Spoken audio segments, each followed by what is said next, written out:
Guys, welcome back to Practically Creative. I'm Melissa, and this month's block of the month is going to be a freehand applique.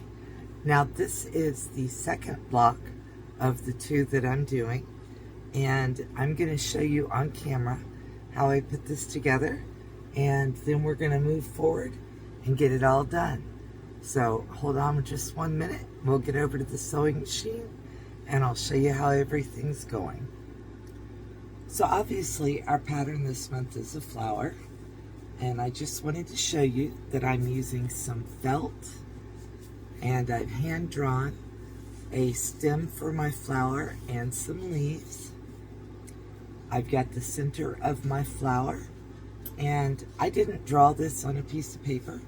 I just drew this on the back of my heat and bond, or my heat and bond light. Let me get that up there so you can see. It's just a freehand flower shape, and I'm just using my little embroidery scissors to cut these out. And I won't make you guys sit through the whole time of me cutting it out, but when I come back, I will show you what the shapes look like, and then we'll get it all ironed down and we'll start sewing. If you've been here for more than a minute or seen more than one of my blocks of the month, you know that whenever I do applique, I always fold my piece of fabric into quarters so I can see where the center is. And this month I used heat and bond light on the back of my applique pieces. So I'm going to go ahead and peel those off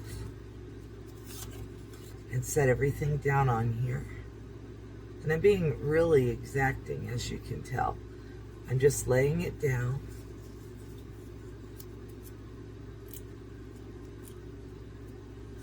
And this one's fun because you can either cut things out right on the lines that you drew, or you can decide at the last second that something doesn't fit the way you drew it, and you can go ahead and cut it out off the lines. Make it bigger, make it smaller.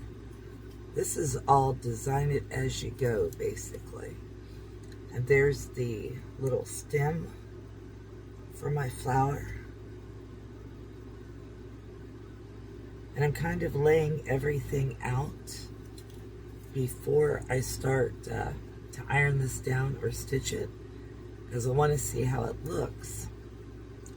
And that flower, or that leaf, came out a little different than how I wanted it to look, but that's okay.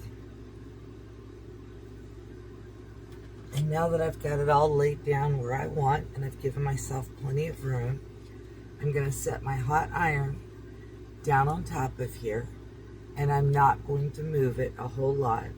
And when I do move it, I'm going to lift it up, and I'm going to slide, I'm going to move it over. I'm not going to slide, I'm going to lift it and move it. And all I'm doing here, I want the heat and bond to hold, but it doesn't necessarily have to hold super well. Just needs to get it all down so that I can sew around it.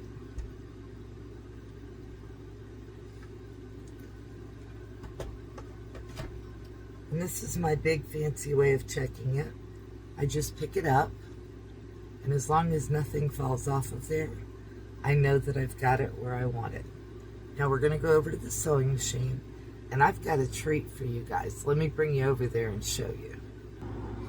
So what I want you to see today is this. I got a new presser foot. I got a new clear presser foot. It is exactly the same as the one I've been using all this time, but it's clear instead of metal, so you can see through that foot and see the actual stitch, well as my original equipment pressure foot.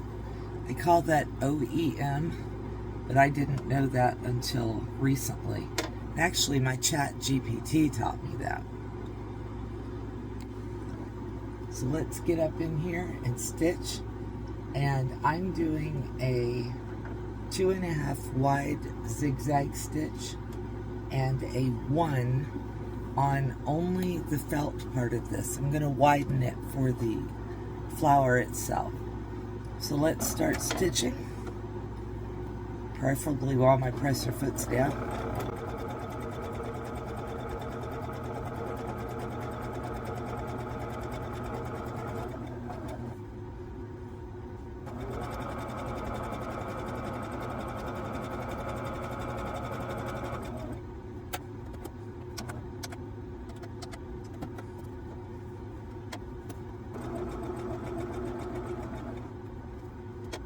I don't have any stabilizer on this one, and the reason I don't is because this muslin is fairly sturdy and seems to work really well even without the stabilizer.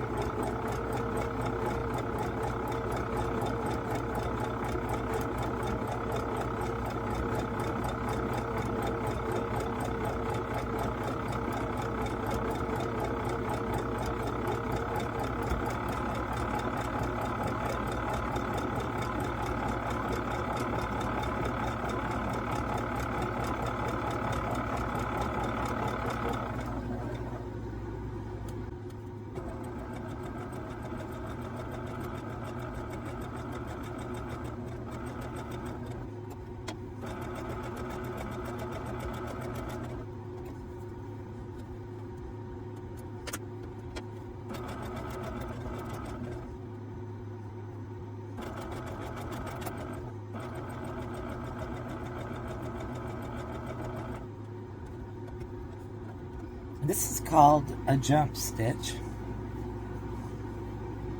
It's exactly what it looks like. I'm not cutting the thread. I'm just moving my way over. And I'm going to take the next stitch.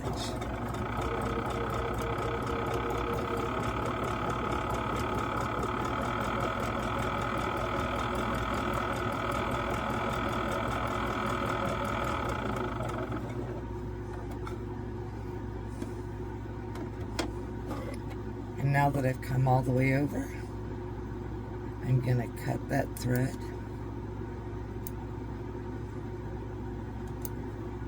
And just get it out of the way.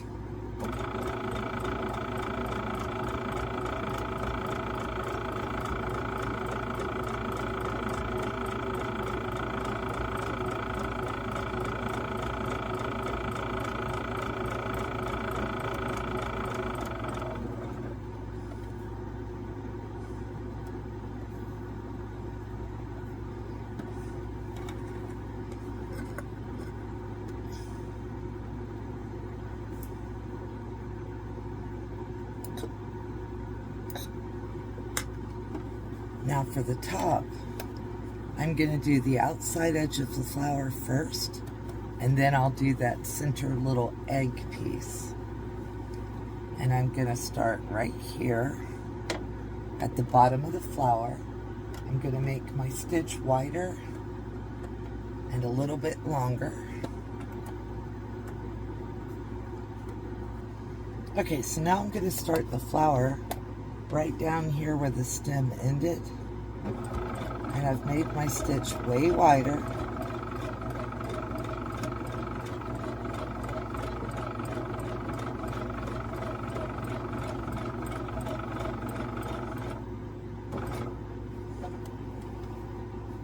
And as always, I'm stopping on the inside when I'm curving towards the inside, and on the outside when I'm going the other direction.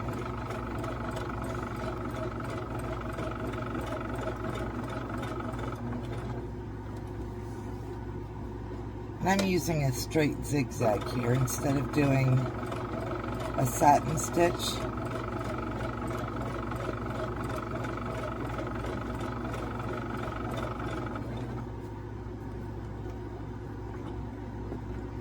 And I even manually make it go where I want it to go.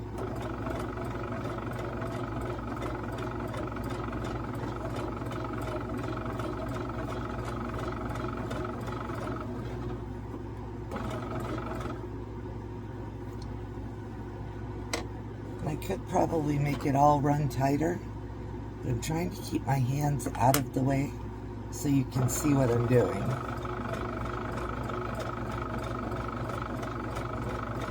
And I'm hoping that the camera is picking up that angle for you guys, and that you can see better through the clear presser foot than you used to be able to see through the metal one.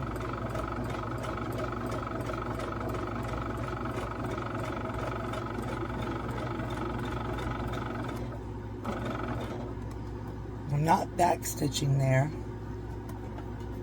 because it's went over the top of it. And I'm going to do another jump stitch.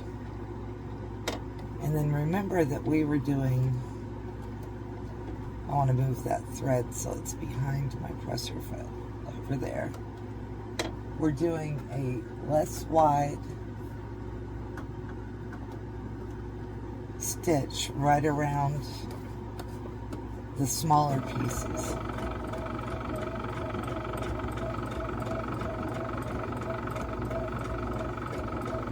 I bet that's not showing up very well on camera. I'm sorry.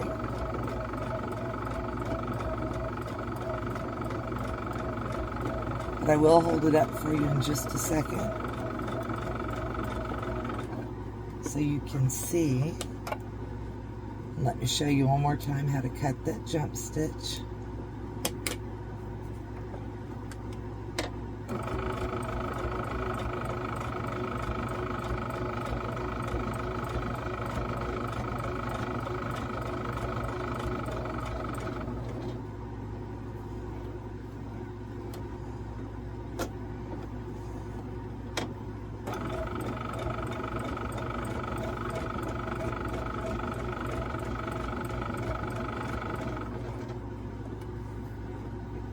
And that's all stitched. That didn't take hardly any time at all.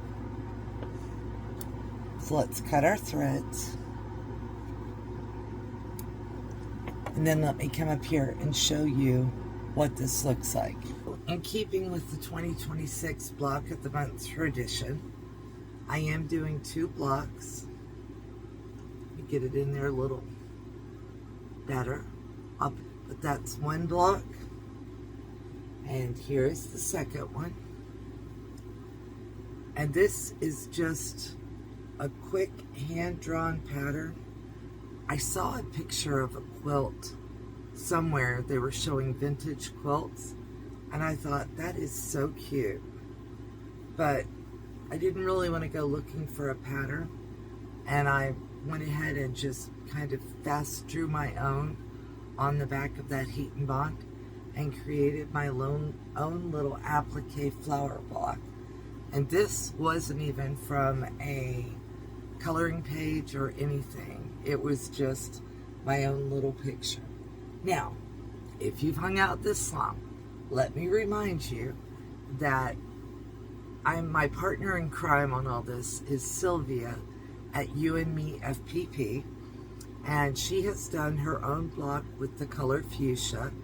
We aren't doing an animal or a flower theme, anything like that. Just the color. And fuchsia is this color right here. And I took another pink to go with it. And I think it turned out really cute. And it's going to look adorable in my quilt. You guys have a great day. Thank you for watching. And I will see you next month.